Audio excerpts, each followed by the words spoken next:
तो next day जब मैं हॉस्पिटल गई, मतलब मैं बचपन से थोड़ी जुगाड़ू थी अपने काम को लेके, तो पता है मैं एक दिन पहले डेट डाल के और क्या कहते हैं मेरा कौन सा नंबर होगा मैं वो डाल के जाती थी यार। हाँ, पर्ची जब नहीं बनवानी पड़ती थी तब मुझे प्रॉपर लाइन में लगना पड़ता था। 2-4 बार मैंने ऐसा किया, उसमें मुझे बेनिफिट मिला क्योंकि यार मैं अकेले आती थी हॉस्पिटल से और दिखाने भी अकेले आती थी। तो फिर मैंने दिखाया था, छोड़ो यार जाने दो उसको। लाइन में लगी हुई थी, रूम नंबर 27 में मुझे दिखाना था, डॉक्टर मनदीप वालिया थी, लाइन लगी हुई थी तगड़ी, मेरा नंबर था। किसी पेशेंट ने लड़ाई कर दी, कांड तो मेरी चीजों में होने ही होने, तो लड़ाई हो गई। उसके बाद मैम अंदर से आई, बहुत ज्यादा लड़ाई। तो फिर मैंने उन लोगों को डांटा, सबको डांटा, लाइन से आने के लिए कहा। मुझे, मैं खड़ी थी, मेरा नंबर था, स्ट्रिक्टली डांटा मुझे, बैठ जाए यहाँ पे। मैं एकदम सॉफ्ट, मतलब मुझे क्यों डांटा मैं समझ ही नहीं पा रही थी।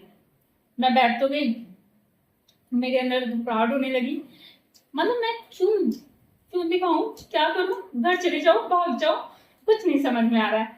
फिर बाहर सिस्टर थी तो उन्होंने बोला तुम्हारा नंबर है, जाओ। मेरे साथ एक औरत और भी अंदर आ गई, तो उन्होंने सोचा कि ये इनकी मम्मी होंगी। मैंने कहा, यदि मैम ने बोला ये आपकी मम्मी है, मैंने कहा नहीं। तो आपके साथ कौन आया, मैंने कहा कोई भी नहीं। मैंने कहा पापा ऑफिस गए, मम्मी की तबीयत ठीक नहीं है। तो हिंदी ओके। फिर उन्होंने मुझसे पूछा, बड़े आराम से बात करी मुझसे, मतलब मैं बहुत खुश हो गई। तो मैम ने मुझे समझाया, मैं मतलब ज्यादा रिस्पॉन्स नहीं करती थी। तो मैम ने बोला कि घर में किसी को अस्थमा है, मैंने कहा नहीं, मुझे पता ही नहीं था। तो फिर बोला कि तुम्हें ना इनहेलर लेना पड़ेगा, उससे तुम्हारी तबीयत ठीक हो जाएगी। मतलब मुझे बहुत प्यार से समझाया, मतलब दवाई कैसे लेनी है वो भी बताया गया, रूम नंबर दूसरे में भेज के समझाया गया।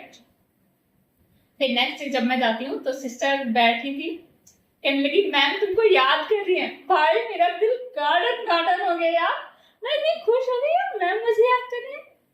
मतलब मुझे नहीं समझ में आया, मैं बहुत ज्यादा खुश हो गई। मतलब फर्स्ट टाइम मैंने डांटा था इसलिए मुझे थोड़ा सा बुरा लगा था, बट पहली बार अगर आप बोलोगे मेरे फैमिली खानदान दुनिया में किसी का भी देख लोगे, तो मुझे अगर मेरा बोलोगे ना प्यार से मुझसे किसने बात की थी, तो मैं बोलूंगी डॉक्टर मनदीप वालिया ने मुझसे प्यार से बात करी थी। एंड इनफैक्ट मुझे वो अभी तक याद है, 12 साल 13 साल तो हुई समथिंग, आज से ज्यादा।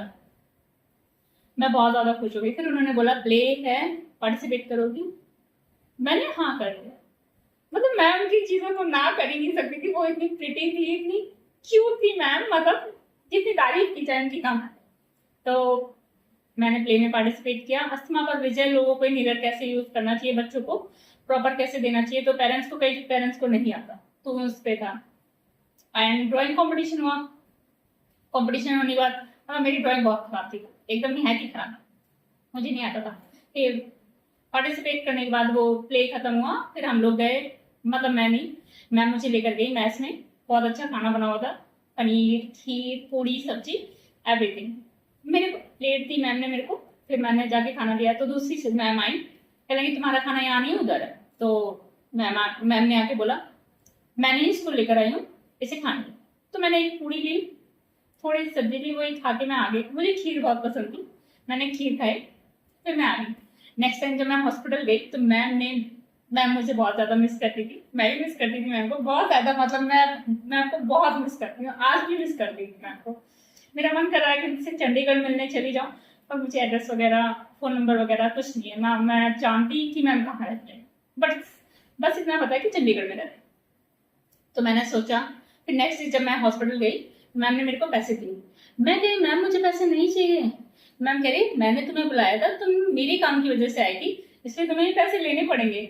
मतलब मुझे उस टाइम 300 रुपये, 450 के समथिंग मुझे पैसे दिए थे। मैंने वो पैसे संभाल के रखे, खर्च नहीं किए, क्योंकि मेरे पास पैसे थे, हमेशा से थे। मम्मी दे देती थी, पापा दे देते। पापा से मैं कभी नहीं पैसे मांगती थी, मम्मी से मांगती थी यार, पापा से कहीं। पापा से तो खतरनाक लगते थे यार पैसे मांगना, पैसे चाहिए ही नहीं, दूर रहती थी मैं यार। तो ये थी मेरी थोड़ी सी स्टोरी। चलते हैं नेक्स्ट टॉपिक की ओर।